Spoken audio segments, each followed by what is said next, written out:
I'm a classical singer. I have a doctorate in music, and I'm also a professor. Music was always a very important part of my life from a child. I was always singing around the house, and church music is kind of where I started. My grandmother played piano for church, and she taught me how to play. So I was always humming and singing church hymns or music around the house, and went to school, high school, and sang in the choir.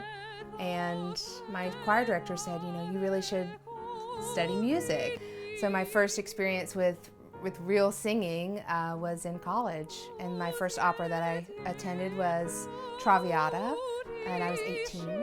I was blown away, very excited. And as I studied, my teachers were very encouraging. And I was kind of behind, but I worked really hard, and they told me my voice was really designed to sing opera, very powerful, and the right color and size for opera singing, and I worked really hard, and I love it. Maybe from where I come from, not really starting or being surrounded by opera as a child, and my personality, I'm very perfectionist.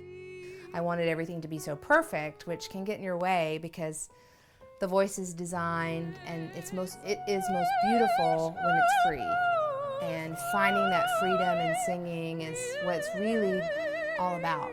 Finding that freedom and having enough strength to let go and use your mind and your heart in a way that makes music, and that's very powerful.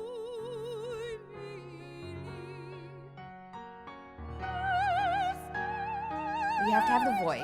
You have to have a voice that will carry over an orchestra. It also depends on the size of the hall and where you're singing, but the voice has to be there. You have to have great communication skills and language skills. Opera is in so many different languages, primarily Italian, but there are French, German operas. So you need a student who's really diligent about learning the text and communicating them so that when they're on stage, that they're believable, that they're communicating and at the same time making beautiful sound.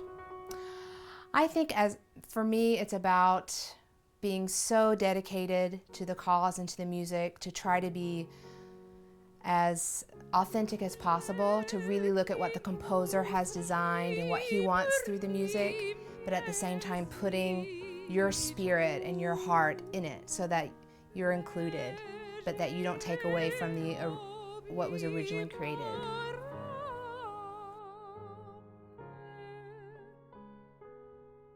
My hope for myself as a teacher is that I can encourage students to really find their voices and not try to be someone else, to be what they were designed to be, and use that in a way to make music that touches people. And I feel like that's what I was given from my teachers, and I would like to give that back to my students. Mainly with repertoire, it really depends on the student and being able to sense or being intuitive with what they need to bring certain things out of their personality or their voice. And it can vary from a Mozart aria, or Schubert songs are beautiful to teach legato and beautiful line in singing, which is very important to learn as a singer.